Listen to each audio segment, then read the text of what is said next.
Sam TV digital आप सभी प्रिय दर्शकों को जुर्म की दुनिया से जुड़ी एक ऐसे माफिया गैंग की कहानी बताने जा रहा है जो महज 32 सालों में ही 6 देशों में अपना आपराधिक नेटवर्क तैयार कर वहां भी सक्रिय गैंग को एक्टिव कर आतंक का पर्याय बना गया है, जिसका नाम है लॉरेंस बिश्नोई। इसके नाम की चर्चा होते तो आप लोगों ने अक्सर ही सुनी होगी, पर अब ये कितना खूंखार गैंग आपराधिक दुनिया में बना रहा है, इसे जानेंगे तो आपके पैरों तले जमीन खिसक जाएगी।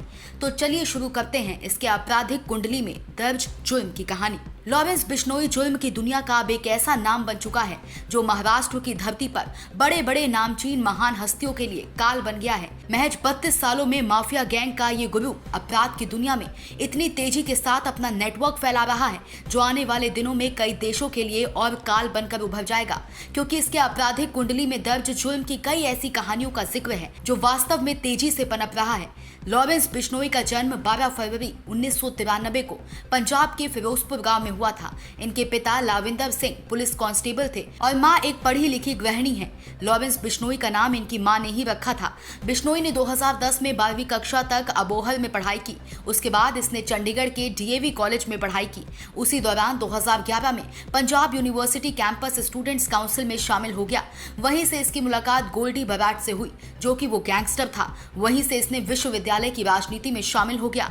फिर तो वहीं से इसने अपराध की दुनिया में ऐसा कदम जमाया जो अब कई महान हस्तियों के लिए काल बन गया है। 2014 से जेल के अंदर बंद लॉरेंस बिश्नोई का जैसे जैसे वक्त गुजर रहा है अब वैसे वैसे ही क्राइम की दुनिया में इसका वर्चस्व और बढ़ता जा रहा है। अगर लॉरेंस को क्राइम दुनिया का रियल एनिमल भी कहा जाए तो कोई चौंकाने वाली बात नहीं होगी, क्योंकि जेल के अंदर से लॉरेंस हत्या, रंगदारी के अलावा कॉन्ट्रैक्ट किलिंग के साथ अपने दुश्मनों को बड़ी ही आसानी से रास्ते से हटा देता है। पंजाब के मशहूर गायक सिद्धू मूसेवाला के मर्डर से लेकर सलमान खान के घर के बाहर फायरिंग तक का पूरा प्लान लॉरेंस ने जेल के अंदर से ही बैठे बैठे पूरा किया। इतना ही नहीं, लॉरेंस का नेटवर्क देश के 10 राज्यों के साथ साथ 6 देशों तक फैला हुआ है, जहां से कभी भी किसी भी वक्त किसी को भी अपना निशाना बना सकता है। कहा जाए तो भारत का सबसे बड़ा गैंगस्टर बन चुका लॉरेंस की गैंग में 1000 से ज्यादा शॉर्प शूटर्स हैं जो बाकायदा वर्ल्ड क्लास हथियार लेकर चलते हैं। चर्चा ये भी रहती है कि इसके पास हथियारों की खेप अमेरिका, पाकिस्तान और यूरोप से भी भारत आती है। जिन 10 राज्यों में लॉरेंस का नेटवर्क है वो दिल्ली, राजस्थान, पंजाब, मध्य प्रदेश, उत्तर प्रदेश, हरियाणा, महाराष्ट्र, बंगाल, झारखंड और गुजरात है। इसी तरह Canada, America, Azerbaijan, Pakistan, Nepal और फिलीपींस तक अपनी धाक जमा चुका है। इसने एक इंटरव्यू के दौरान ये भी बताया था कि हमारे गुर्गे हमारी एक आवाज पर किसी को भी निशाना बना सकते हैं, क्योंकि वो हमारे भाई हैं, वो हमारी इज्जत करते हैं और हमारे दुश्मनों को उसकी सही जगह भेजते हैं। लॉरेंस गैंग की खूबी, आका के एक हुक्म पर गोलियों की बौछार।